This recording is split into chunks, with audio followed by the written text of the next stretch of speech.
This is long, so I apologize for that. I've never had to tell this story with enough detail to actually explain it all the way, but it is true and it happened when I was about 6 years old. In a quiet room, if you press your ear against a pillow, you can hear your heartbeat. As a kid, the muffled, rhythmic beats sounded like soft footsteps on a carpeted floor. So as a kid, almost every night, just as I was about to drift off to sleep, I would hear these footsteps, and I would be ripped back to consciousness, terrified. For my entire childhood, I lived with my mother in a fairly nice neighborhood that was in a transitional phase. People of lower economic means were gradually moving in, and my mother and I were two of these people. We lived in the kind of house you see being transported in two pieces on the interstate, but my mom took good care of it.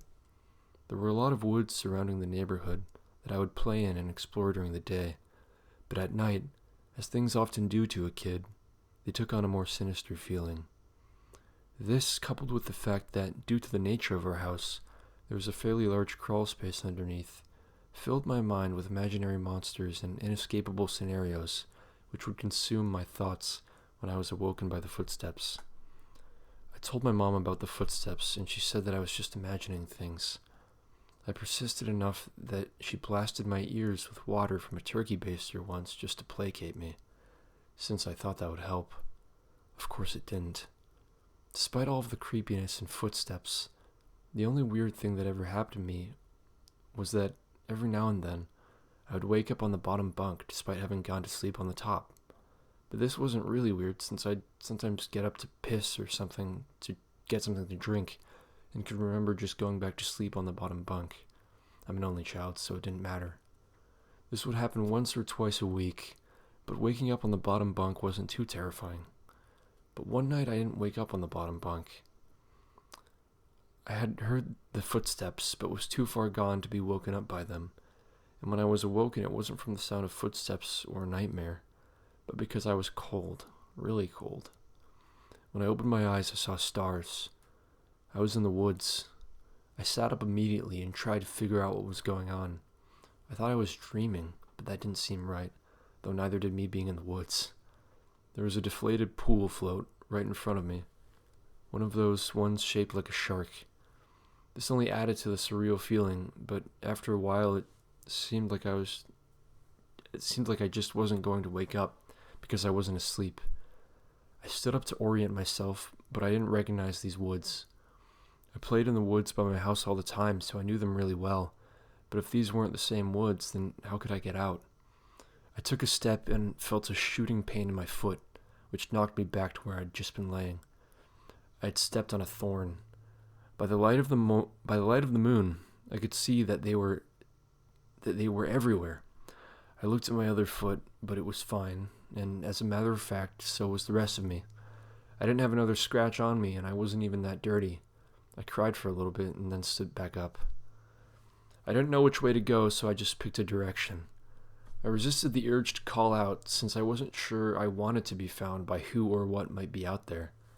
I walked for what seemed like hours. I tried to walk in a straight line. I had to course correct when I had to take a few detours.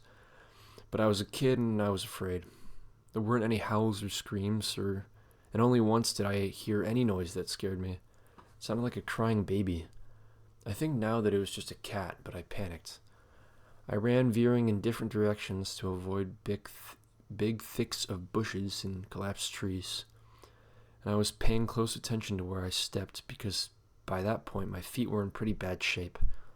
I paid too much attention to where I was stepping and not enough to where these steps were leading, because not long after hearing the cry, I saw something that filled me with a kind of despair I hadn't experienced since. It was the pool float. I was only 10 feet from where I'd woken up. This wasn't magic or some supernatural space bending. I was lost. Up until that moment, I thought more about getting out of the woods than how I got in, but being back at the beginning caused my mind to swim. I wasn't even sure that these were my woods. I had only been hoping that they were. Had I run in a huge circle around that spot, or did I just get turned around and start making my way back? How was I going to get out? At the time, I thought the North Star was just the brightest star, so I looked and found the brightest one and followed it. Eventually, things started to look more familiar, and when I saw the ditch, a dirt ditch my friends and I would have dirt-clawed wars in, I knew I had made it out. By that point, I was walking really slowly because my feet hurt so much, but I was so happy to be so close to home that I broke into a light jog. When I actually saw the roof of my house over a neighboring lower set house, I let out a light sob and ran faster. I just wanted to be home.